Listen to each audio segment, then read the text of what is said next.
Hi guys, welcome to another video. Now in this video I'd just like to talk about two collections of horror stories which are hugely reminiscent of the old Pan books of horror and the Fontana books of great horror stories. Picked these up a couple of months ago, and I haven't read them yet, but they look pretty good. So the first one is called the Corona Book of Horror Stories, and then I've got the third book of Corona Horror Stories.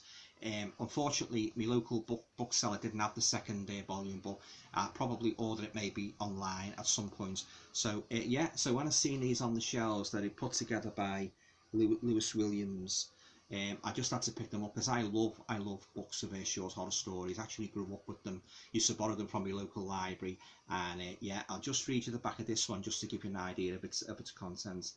Herein you will find the brilliant products of dark imaginations, certainly, and something to scare you, revolt you, unnerve you probably.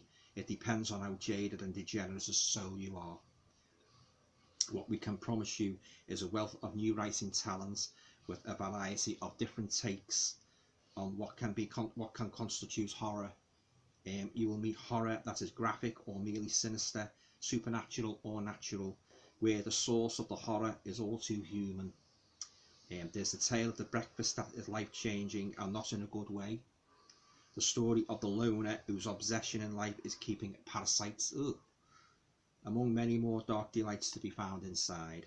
The Corona Book of Horror Stories also includes potted biographies of all its 16 writers and a list of author website and Twitter accounts to aid you. Should this book lead you to discovery of a new favourite author, we think it might. So there you go, guys. If you like, good books of good short stories, horror stories, I think you might, you think you might enjoy these. I'll just have a little look inside to see the stories involved. Well, actually listed in the contents. Yeah. So there's the contents.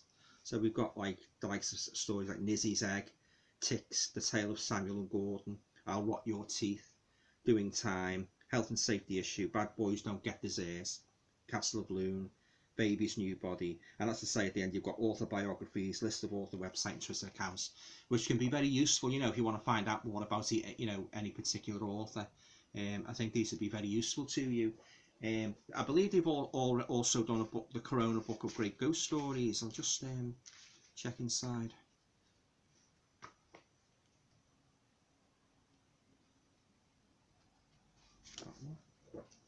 And these stories were actually selected from over 800 submissions. So I wouldn't have liked to have been Lewis Williams wading through all that, Yeah, they've also done the Corona Book of Ghost Stories, which I might pick up at some point. So yeah, guys, both these books look real awesome reads. If you're into your horror fiction, I mean, as you probably know by now, I write horror fiction myself. I publish two books of my own, short horror stories, and horror stories 2.